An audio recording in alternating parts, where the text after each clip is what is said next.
Best comedy icon ആണ്, ടിവിയിലെയാണ്. Siddique Roshan special jury award for entertainment in the television.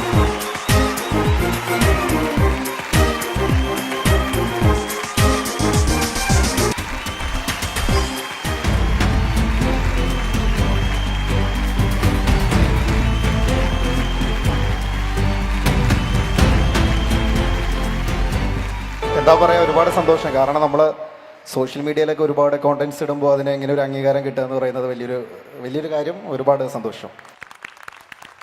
കഴിഞ്ഞ വർഷത്തെ ബെസ്റ്റ് ആങ്കർ മെയിൽ ഫീമെയിൽ ആരായിരിക്കും എന്ന് എന്തെങ്കിലും ഐഡിയ ഉണ്ടോ? അപ്പൊ വാ നമുക്കൊരു വീഡിയോ കാണാം. മനീഷ് നാരായണൻ, രജനീഷ്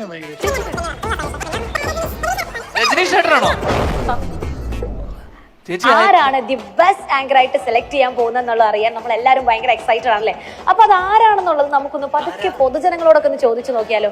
അവരുടെ മനസ്സിലുള്ള ബെസ്റ്റ് ആങ്കർ ആരാണെന്ന്. ബായു, വീണ ചേച്ചിനാണ് ഇഷ്ടം. അതെന്താ വീണ ചേച്ചിനോട് അത്ര ഇഷ്ടം?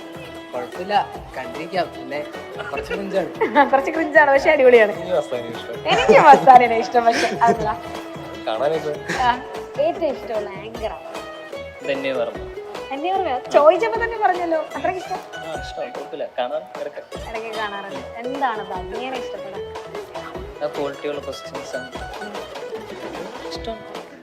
മനീഷ് നാരായണൻ കുഴപ്പമില്ല. അതാണ് ഏറ്റവും ഇഷ്ടം. അതെന്താണ് മനീഷ് നാരായണനെ പെട്ടെന്ന് ഓർത്ത് പറയാനുള്ള ഒരു കാരണം? ആളുടെ നല്ല ആങ്കറിങ് ആണ്, കുറച്ച് ഇംപ്രസീവ് ആണ്, വേർഡ്സ് കാര്യങ്ങളൊക്കെ അതൊക്കെയാണ്. രജനീഷിനാണ് കൂടുതൽ ഇഷ്ടം. അതെന്താ? ആള് ചോദിക്കുമ്പോ ഓപ്പോസിറ്റ് ആൾക്കാരുടെ ഫീലിങ്സിനൊന്നും തട്ടാനുണ്ടെങ്കിൽ ഫുൾ സ്ട്രെയിറ്റ് ആയിരിക്കും ചോദിക്കുന്നത്. ആളുടെ വിഷമത്തിൽ പങ്കിട്ട് കരയാനൊക്കെ ഞാൻ കണ്ടിട്ടുണ്ട്. അപ്പൊ എനിക്ക് ആളെ ഇഷ്ടം. അതുകൊണ്ട് പുള്ളീനെയാണ് ഭയങ്കര ഇഷ്ടം. തന്നെ ഓർമ്മേനാണ് ഇഷ്ടം. എന്താ തന്നെ ഓർമ്മേനെ അങ്ങനെ എടുത്ത് ഓർത്ത് പറയാനുള്ളൊരു കാരണം? കംഫർട്ടാണ്, ആൾക്കാരെ കൂടെ ഓപ്പോസിറ്റ് ഇരിക്കുന്നവരെ നല്ല കംഫർട്ട് ആക്കിയാണ് സംസാരിക്കുന്നത്. ചേട്ടനോ? പുള്ളിക്കാരിനെ തന്നെയാണോ ഇഷ്ടം? ധന്യയുടെ ഫാൻസ് ആണോ? ഓക്കെ, ധന്യ വർമ്മേനാണ് ഇഷ്ടം. ഇവിടെയോ? എനിക്കും ധന്യ വർമ്മേനെ തന്നെയാണ് ഇഷ്ടം. അതെന്താ ഏറ്റവും ഇഷ്ടപ്പെടാനുള്ള കാരണം? കണ്ടിരിക്കാൻ രസ, പിന്നെ the way she speaks is very nice, comforting ആയിട്ടാണ്. She can talk well. So okay. ഇവിടെ I think she brings out like quality stuff and we can relate to it and also so I think she's a quality anchor. രജനീഷിനെ ഭയങ്കര ഇഷ്ടം. രജനീഷിനാണ് ഭയങ്കര ഇഷ്ടം. അതെന്താ? ആളുടെ content ഒക്കെ ഭയങ്കര അടിപൊളിയാ, ഭയങ്കര ആക്റ്റീവ് ആണ്, കണ്ടന്റ് ഓറിയന്റഡ് ചെയ്യുന്നില്ല. രജനീഷിനാണ് ഇഷ്ടം. അതെന്താ രജനീഷിനെ കൂടുതൽ ഇഷ്ടപ്പെടാൻ കാരണം? രജനീഷ് അടിപൊളിയാണ്, ഭയങ്കര കണ്ടന്റ് ഓറിയന്റഡ് ആണ്. കൂടുതൽ ഇഷ്ടപ്പെടാനുള്ളത് പണ്ട് മുതലേ സൂര്യ ടി വി ഒക്കെ കണ്ടുവരുന്നതാണ്, അതുകൊണ്ട് ഭയങ്കര ഇഷ്ടമാണ്. മസ്താനി എന്താ കൂടുതൽ ഇഷ്ടപ്പെടാൻ? പിന്നെ okay, thank you so much. Saina South പ്ലസിൽ ഒരു ആങ്കർ ഇല്ലേ രജനീഷിന്റെ ഫാൻസ് ആട്ടോ ഇവിടെ കൂടുതൽ. എന്താ രജനീഷിനെ കൂടുതൽ ഇഷ്ടപ്പെടുന്നത്? നല്ല ആളാണ്, നല്ല രീതിക്ക് എല്ലാവരോടും ഇന്റർവ്യൂസ് ഒക്കെ എടുക്കാറ്. ധന്യവർമ്മനാണ് ഇഷ്ടം. But why? അടിപൊളിയാണ്, നല്ല കോൺഫിഡൻസ് ഉണ്ട്, പിന്നെ ക്വാളിറ്റി കണ്ടന്റ് ആണ് പ്രൊഡ്യൂസ് ചെയ്യുന്നത്, നല്ല രീതിയിൽ സംസാരിക്കാൻ അറിയാപ്പോ അതുകൊണ്ട് ആങ്കറാണ്. എനിക്ക് മെഹർ ഫാത്തിമ. എന്താ മെഹറിനെ ഇഷ്ടപ്പെടാൻ? ഭയങ്കര അടിപൊളി, ഇൻട്രസ്റ്റിംഗ് ആണ് ഇന്റർവ്യൂസ്. പിന്നെ എനിക്ക് ബാക്കി എല്ലാം കേൾക്കണം. പിന്നെ ഭയങ്കര ഇഷ്ടമാണ്, കോമഡിയാണ്. ധന്യവർമ്മനാണ് കൂടുതൽ ഇഷ്ടം. എന്താ പറയാനുള്ളത്? കേട്ടിരിക്കാൻ പറ്റും, ഒരുപാട് വെറുപ്പിക്കലില്ല, ഭയങ്കര മുത്തൊഴിയണോളത്തെ സംസാരം, മീൻസ് പക്ക ക്രിസ്റ്റൽ ക്ലിയർ ആയിട്ട് ഇങ്ങനെ പറയും. ഞങ്ങളുടെ best anchor male and female നമ്മൾ ഇത് അനൗൺസ് ചെയ്യാൻ പോവാണ്. ആൻഡ് ദ ഫീമെയിൽ ആദ്യം ഗോസ് ടു ആരായിരിക്കും? Neck to neck fight.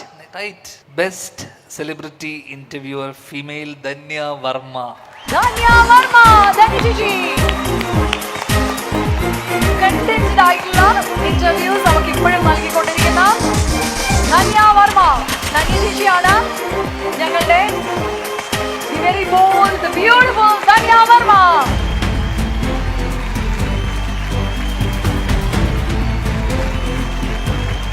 എന്താണ് പറയാനുള്ളത് ഈ ഒരു മൊമെന്റിൽ? Happiness absolutely thanks a lot Milestone Makers. ഒത്തിരി സന്തോഷമുണ്ട്. ഇതിനു മുമ്പ് എനിക്കൊരു അവാർഡ് കിട്ടിയത് 10 വർഷം മുമ്പാണ്.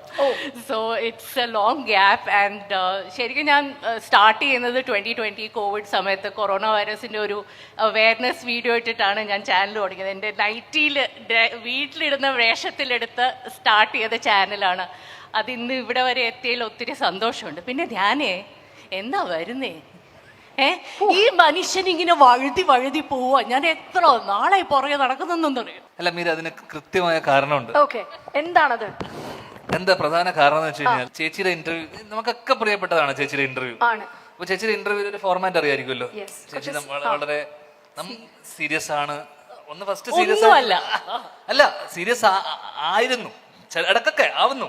ഓക്കെ, ചേച്ചി നമ്മുടെ കൂടെ തന്നെ ചേച്ചിയുടെ അടുത്ത് വരുമ്പോൾ എല്ലാവരും ഞാൻ കാണുന്നതെന്ന് വെച്ച് കഴിഞ്ഞാൽ എല്ലാവരും മനസ്സ് വിട്ട് സംസാരിക്കുന്നു. ഞാൻ ഓൾറെഡി മനസ്സ് വിട്ട് കുറെ സംസാരിച്ച് കഴിഞ്ഞ് എൻ്റെ കണ്ടന്റ് തീർന്നു. ഓക്കെ, പിന്നെ എൻ്റെ കാര്യങ്ങളൊക്കെ ഒരു എല്ലാവർക്കും അറിയാം. മനസ്സ് വിട്ട് സംസാരിക്കുന്നതോടൊപ്പം ചേച്ചിയുടെ ഇന്റർവ്യൂവിന് ശ്രദ്ധിച്ചറിഞ്ഞാൽ മതി, പലരും വന്നിട്ട് അവരുടെ വളരെ പേഴ്സണൽ ആയിട്ടുള്ള കാര്യങ്ങൾ, വളരെ വൈകാരികമായിട്ടുള്ള മൊമെന്റുകളൊക്കെ ഷെയർ ചെയ്യുമ്പോൾ ചേച്ചി അവരോട് ഇരുന്ന് ഇമോട്ട് ചെയ്യുന്ന ഞാൻ കണ്ടിട്ടുണ്ട്. ഇമോട്ട് ചെയ്യുന്ന വെച്ചാൽ ചേച്ചിയുടെ കണ്ണ് നിറയും. സത്യം അല്ലേ? പലപ്പോഴായിട്ട് ഞാൻ കണ്ടിട്ടുണ്ട് ചേച്ചിയുടെ കണ്ണ് നിറയും. അങ്ങനെ ഒരു സ്ത്രീയുടെ കണ്ണീര് വീഴാൻ ഞാൻ കാണുന്നു. ഞാനിങ്ങനെ വെയിറ്റ് ചെയ്തിരിക്കുന്നത് എന്താണ് ഇനി അടുത്ത പറയാൻ പോണത്. എനിക്ക് വേദനിപ്പിക്കാൻ, കാരണം എന്റെ കഥ കേട്ടല്ലേ ചേച്ചി ഫുള്ള് കരഞ്ഞു. അത്രമാത്രം തോൽവികളിലൂടെ കടന്നു പോയിക്കൊണ്ടിരിക്കുകയാണ് ഞാൻ. കരഞ്ഞു പോകാനാണെങ്കിൽ ഒരിക്കലും അല്ല. കരഞ്ഞു. അല്ല, ഞാൻ വന്നേ പറ്റൂ. ഞാൻ ഒരു രക്ഷയില്ല. ഞാൻ ഇങ്ങനെ പുറകെ തന്നെ നടക്കും. ഇൻഫാക്ട് എത്രയോ ആങ്കേഴ്സിന്റെ ലൈഫ് മാറ്റി മറിച്ചത് എന്റെ ലൈഫ് മാറ്റും. ചേച്ചിക്ക് അതിന്റെ ആവശ്യമില്ല, അവർക്ക് എന്നെ ആവശ്യമായിരുന്നു. Thank you so much. Thank you Meera. Thank you so much ചേച്ചി. Thank you so much. എന്തായാലും ഇതുപോലെ തന്നെ മുന്നോട്ട് പോട്ടെ. എനിക്ക് തോന്നുന്നു ഞാൻ ശ്രദ്ധിക്കുന്ന മഡോണയുടെ ഒരു ഇന്റർവ്യൂയിലൂടെയാണ് ശ്രദ്ധിക്കുന്നത്. മഡോണയെ മറ്റേ വെള്ളത്തിലെടുത്തെറിഞ്ഞ ആ ഇന്റർവ്യൂയിലൂടെയാണ് ഞാൻ ചേച്ചിയുടെ ഭയങ്കര ഫാനായി മാറിയത്. എക്സ്പ്രഷൻ മഡോണയുടെ ഫാനല്ലേ ഉണ്ട്. അതാണ്. ഓക്കെ, ഇനി കൂടുതൽ ഞാനൊന്നും പറയുന്നില്ല. എന്തായാലും ചേച്ചിക്ക് വലിയൊരു താങ്ക്സ് പറയുന്നു. ഇത്രയും നേരം ഞങ്ങൾക്ക് തുടങ്ങുമ്പോഴേ ചേച്ചി വന്നിരുന്നു. Thank you so much for being here tonight. Thank you Meera. Thank you Dhyan. Thanks Appu. Thanks Milestone Makers. Thank you so much ചേച്ചി. Thank you. ഇനി അടുത്തതാ ഞങ്ങൾ കടക്കാൻ പോകുന്നത് ബെസ്റ്റ് ആങ്കർ മെയിൽ ആണ്. ഫീമെയിൽ നമ്മൾ അറിഞ്ഞു, മെയിലും കൂടി ഒന്ന് അനൗൺസ് ചെയ്യണം. ധ്യാൻ ശ്രീനിവാസനാണ് ആ ഒരു ദൗത്യം ഏറ്റെടുത്തിരിക്കുന്നത്. ധ്യാൻ ശ്രീനിവാസൻ. നോ ഡൗട്ട് രജനീഷ് ഏട്ടൻ. Best celebrity interviewer. Best celebrity interviewer ആണ് രജനി.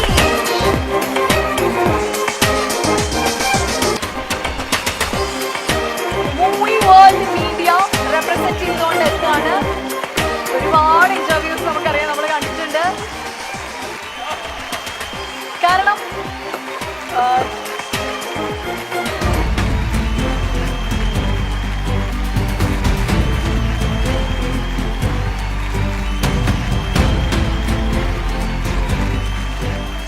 ഡിജിറ്റൽ സൂപ്പർ സ്റ്റാറിന്റെ കയ്യിൽ നിന്ന് ഞാൻ അവാർഡ് മേടിച്ചപ്പോ എന്നാ തോന്നി? അല്ല, ഇത് ഞാന്റെ കയ്യിൽ നിന്ന് വാങ്ങിക്കുന്നതാണ് ഈ അവാർഡ്. ശരിക്കും അതാണ് ശരിക്കുള്ള അവാർഡ്. അനിയ ഇത്രയും ചിരിച്ച മുഖത്തോടെ ക്രൂരമായ ചോദ്യം ചോദിക്കുന്ന ആൾക്കാരെ വേറൊരാൾ ചിരിച്ച മുഖത്തോടെ നമ്മളെ കൊല്ലില്ലേ. വളരെ സൗമ്യനും സരസ്വതൊക്കെ ആണെങ്കിൽ പോലും ടഫ് ചോദ്യം. നമ്മളെ ചോദ്യം കേട്ട് നമ്മളൊന്ന് 2 തവണ ആലോചിക്കണം. നമ്മളെ കളിയാക്കിയതാണോ, നമ്മളെ എന്തോ ഡീപ്പാണ് ചോദ്യങ്ങൾ. അത്തരത്തിൽ അൺഡൗട്ടില്ലേ രജനീഷ്? മുഖത്തൊരു ഭാവവ്യത്യാസമില്ല, നിർവികാരമായിട്ടിരുന്നു. ഇതിലെ ഇന്റർവ്യൂലെ മാർക്കോ ഇതേപോലൊരു കില്ലറ കയ്യിന്ന് അവാർഡ് വാങ്ങിക്കാന്ന് പറഞ്ഞാലേ ചെറിയ കാര്യമല്ല. ഞാൻ പൊക്കിയതുകൊണ്ട് എന്നെ പൊക്കണം നിർബന്ധമില്ല. ഒരിക്കലും അല്ല. ധ്യാനെ പിടിച്ചാ കിട്ടില്ല കേട്ടോ. ഇപ്പൊ ധന്യ ചോദിച്ചില്ലേ, ധ്യാനെ ഓടിച്ചിട്ട് പിടിച്ചിട്ട് കിട്ടാത്തതുകൊണ്ട് അവസാനം ഞാൻ വിനീതിനെ വിളിച്ചു. അപ്പൊ വിനീതിനെ വിളിച്ചിട്ട് ഞാൻ പറഞ്ഞു ധ്യാനെ കിട്ടുന്നില്ല, എന്താ ചെയ്യാ? അപ്പോ വിനീത് പറഞ്ഞു നടക്കും തോന്നല്ല, നോക്കാം, ഞാൻ ഒന്ന് വിളിച്ചു നോക്കാം. ധ്യാൻ എന്നെ തിരിച്ചു വിളിച്ചിട്ട് വീണ്ടും ധ്യാനെ കിട്ടുന്നില്ല. അപ്പൊ ഞാൻ അജുവിനെ വിളിച്ചു. അജു, ഇതാണ് വിനീത് പറഞ്ഞിരുന്നു, എന്നിട്ടും ധ്യാൻ വിളിച്ചിരുന്നു, പക്ഷേ ഇപ്പൊ കൈ കിട്ടുന്നില്ല. അപ്പൊ ഓരോ ദിവസവും ഇതിങ്ങനെ പൊക്കോണ്ടിരിക്കുകയാണ് കേട്ടോ. അപ്പൊ അജുവിന്റെ അടുത്ത് ഞാൻ പറഞ്ഞു. അജു പറഞ്ഞു, ചേട്ടാ നടക്കൂല, പക്ഷെ ഞാനൊന്ന് ശ്രമിക്കാം. ഇവരൊക്കെ വിചാരിച്ചോ നടക്കാത്തെന്താ ധ്യാനെ? രഞ്ജിത്ത് വിളിച്ചെടുക്കൂലെന്ന്. വിനീത് ധ്യാൻ നിങ്ങൾ വിളിച്ചെടുക്കോ? വിളിച്ചപ്പോ രഞ്ജിത്ത് ഞാൻ എടുക്കും. രണ്ടുപേരും വിളിച്ചെടുക്കാറില്ല. അല്ല വിനീത് വിളിച്ചെടുക്കോ? ധ്യാൻ എടുക്കോ? ഇപ്പൊ പുള്ളി എന്റെ ഫോൺ എടുക്കാറില്ല വർഷത്തിന് ശേഷം. അതുവരെ കുഴപ്പമില്ലായിരുന്നു. കുഴപ്പമില്ലായിരുന്നു. അല്ല എന്നാലും എനിക്ക് ഒരു കാര്യം കൂടെ ചോദിക്കണുണ്ട്. ഇപ്പൊ digital super star of the year എന്തിനാ വെറുതെ ഒരു ടൈറ്റിൽ ഒന്നും തരല്ലേ? അതിന്റെ ബാധ്യത കൊണ്ട് 4 വർഷമായി ഞാൻ ഇങ്ങനെ നടക്കണം. വിടും. അല്ല എന്നാലും ഇതിപ്പോ ശ്രീനി അങ്കിളിനോട് പോയി പറയണം, അച്ഛാ ഞാൻ ഡിജിറ്റൽ സൂപ്പർ സ്റ്റാർ ആയിരിക്കുന്നു, അവാർഡ് കിട്ടി എന്ന് പറയുമ്പം ശ്രീനി അങ്കിളുടെ ഒരു റെസ്പോൺസ് എന്തായിരിക്കാനാണ് സാധ്യത? ഒന്ന് പോയ എന്റെ പൊന്ന് അമ്മ. ഒന്നും പറയുന്ന ഒരു ആക്ഷനും ഇല്ല. എന്നാലും അവാർഡല്ലേ, ഒരു അവാർഡാണെന്ന് വിനീതേട്ടനോട് പറഞ്ഞാലോ? അപമാനം. വിനീതേട്ടനോട് പോയി പറഞ്ഞാലോ ഈ അവാർഡിന്റെ കാര്യം? നിനക്ക് അവരെ രണ്ടുപേരും പേര് നശിപ്പിക്കുന്നെന്ന് പറഞ്ഞ് എന്നെ മിക്കവാറും വീട്ടിൽ നിന്ന് പുറത്താക്കുന്ന അവസ്ഥയില് നിൽക്കുന്ന എന്നോടാണോ ഡിജിറ്റൽ അവാർഡുമായിട്ട് പറയും ഇനി മേലെ ഡിജിറ്റൽ അവാർഡുമായിട്ട് വീട്ടിലോട്ട് വരരുതെന്ന്. പക്ഷെ ഏറ്റവും ഡിസേർവിംഗ് ആയിട്ടുള്ള ആൾക്ക് തന്നെയാണ് കൊടുത്തത്. എന്താ രജനീഷേട്ടാ, താങ്ക് യു സോ കേസിൽ ഓക്കെ എന്നെ വെറുതെ വിടും. എന്തായാലും ഒരുപാട് താങ്ക്സ് പറയാണ്. ഇതില് നിങ്ങൾ കൊടുത്ത ഏറ്റവും നല്ല അവാർഡ് ധ്യാന് കൊടുത്തതാ. അതിനെതിരഭിപ്രായമുള്ള ഒരാൾ പോലും ഇവിടെ ഉണ്ടാവില്ല.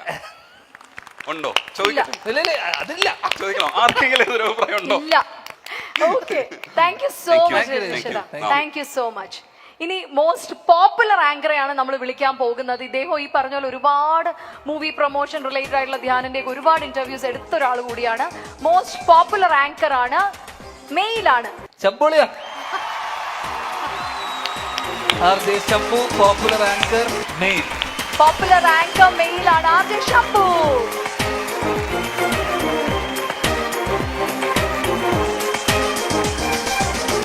RJ ശംഭു ആണ്, മെയിലാണ്, പോപ്പുലർ ആങ്കർ ആണ്.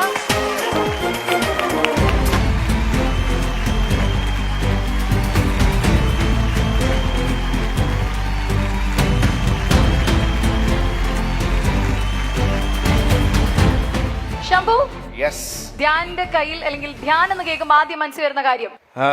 എനിക്ക് തോന്നുന്നു കേരളത്തിൽ തന്നെ കുറേ സ്ഥലത്ത് ട്രാവൽ ചെയ്ത് ഇന്റർവ്യൂ എടുത്ത 2 പേര് ഞങ്ങൾ മാത്രമാണെന്നാണ് എനിക്ക് തോന്നുന്നത്. അത് കാലൊടിഞ്ഞു കിടന്നപ്പോഴും കൈ ഒടിഞ്ഞു കിടന്നപ്പോഴും ഒക്കെ എനിക്കൊന്ന് വയനാട് തൊട്ട്. അതെ, കാരണം നമ്മൾ സാധാരണ സിനിമയുടെ പ്രൊമോഷനും അല്ലാതെ ഒക്കെ ആയിട്ടുള്ള ഇന്റർവ്യൂകളൊക്കെ എറണാകുളത്ത് വെച്ചാണ്, അല്ലെങ്കിൽ സിറ്റി എറണാകുളത്ത് വെച്ചാണ് നടക്കാറ്. ഞങ്ങളാണ് കേരളം ഒട്ടും ചുറ്റി നടന്ന് ഇന്റർവ്യൂ എടുത്തിട്ടുള്ള ശംഭുവാണ്. എനിക്ക് തോന്നുന്നു വേറൊരു ഒരു ചാനലിലോ അല്ലെങ്കിൽ വേറൊരു ഇന്റർവ്യൂ ഇത്രയും ഓടി നടന്ന് നമ്മൾ ഒരുമിച്ചെടുത്ത ഇന്റർവ്യൂസ് എല്ലാം പല പല സ്ഥലങ്ങളിലും കേരളത്തിലെ എനിക്ക് തോന്നുന്നു മിക്ക ജില്ലകളിലും ഞങ്ങള് കാട്ടില് പറമ്പില് തണുപ്പില് മൂന്നാർ തൊട്ട് നമ്മൾ എടുക്കാത്ത സ്ഥലങ്ങളില്ല. ആ രീതിയിൽ വെച്ചുകഴിഞ്ഞാൽ എനിക്ക് തോന്നുന്നു ശംഭു ആയിരിക്കും ഏറ്റവും മോസ്റ്റ് ഹാർഡ് വർക്കിംഗ് അല്ലേ? കാലൊടിഞ്ഞ് കിടന്നപ്പോ ഒരു ടെമ്പോ ട്രാവലിൽ ഒരു 10ഓളം പെൺകുട്ടികളുമായിട്ട് വന്ന ആളാണ് ശംഭു. അതിന്റെ ഇടയിലും അല്ല, അത് ധ്യാന് വേണ്ടിയാ കൊണ്ടുവന്നേ, ധ്യാന്റെ ചുറ്റും ഇരുത്താൻ വേണ്ടി. ഓണാഘോഷം.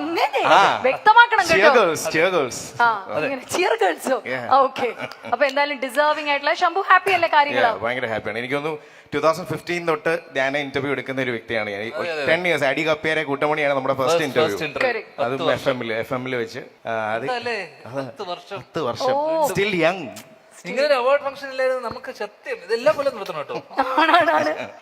എന്തായാലും ഒരുപാട് സന്തോഷമുണ്ട് ശംഭു. ഇതുപോലെ ഇനി ഗേൾസും ആയിട്ട് ലോകം മുഴുവൻ ചുറ്റാൻ പറ്റും വേണ്ടി. അയ്യേ, അതിന് വേറെന്തോ ഒരു അർത്ഥം കൊണ്ടുണ്ട് എനിക്ക് വേണ്ടി. അല്ല, മീര അങ്ങനെ പറഞ്ഞോണ്ട് പറഞ്ഞ. Okay, super. Thank you so much Shambhu. Thank you. Okay.